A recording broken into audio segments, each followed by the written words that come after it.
Hey Crossroads fam, this is Josh here. I hope you're having an absolutely awesome day. I just wanted to stop in and give you some food for thought as our saturated event is on the horizon. And together as a church family, we're trying to prepare our hearts and our minds for revival.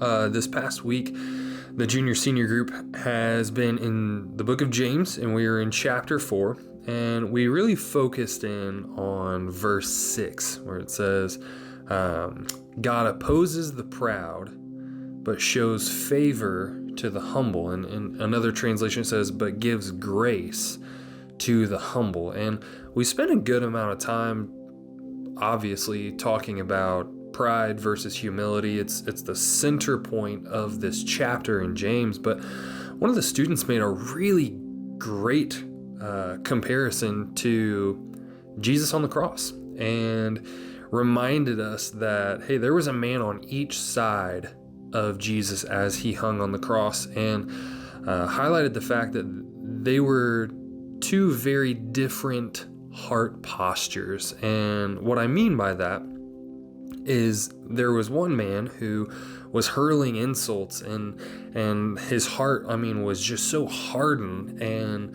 knew that he had been beat. He's literally hanging on the cross and, was like making fun of Jesus. If you really are God, why don't you come down, not knowing the mission that he was on. But this other man, the posture of his heart being humility, calls out to the other thief and says, hey, don't you get it? Like, we are here because we deserve to be. We have earned our position here.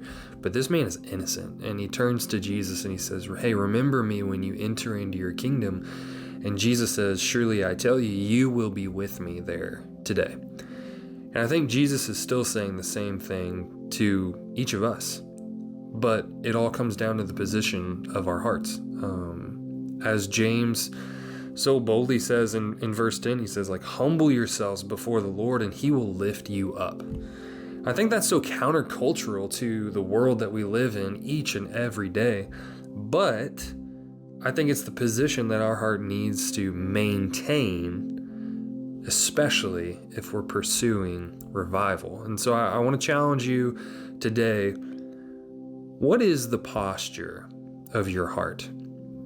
Are you trying to figure everything out yourself? Are you trying to be a good person? Or in humility, are you on your knees before the Lord, really on a daily basis, saying, hey, I can't do this by myself. But with your help, Holy Spirit, in my life, in my heart, would you transform me?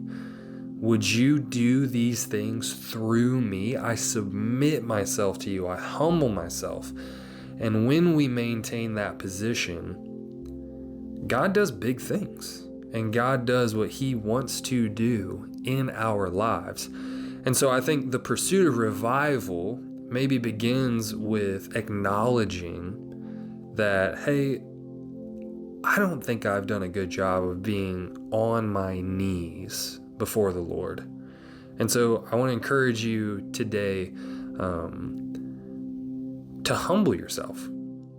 And I think the easiest way to do that is to just go to God and to maybe just ask for help. God, would you reveal to me? Would you help me to understand that I can't do this without you? That your design doesn't depend on me, but it depends on you. And so today, I hope as you continue, whether you're starting your day or ending your day, maybe just in some time of prayer with God and just asking him to help you find that position of humility. Because when we humble ourselves before the Lord, he lifts us up. And I think that's what we're looking for, right? I love you guys, and I'm looking forward to what God is going to do through Saturated. I'll see you next time.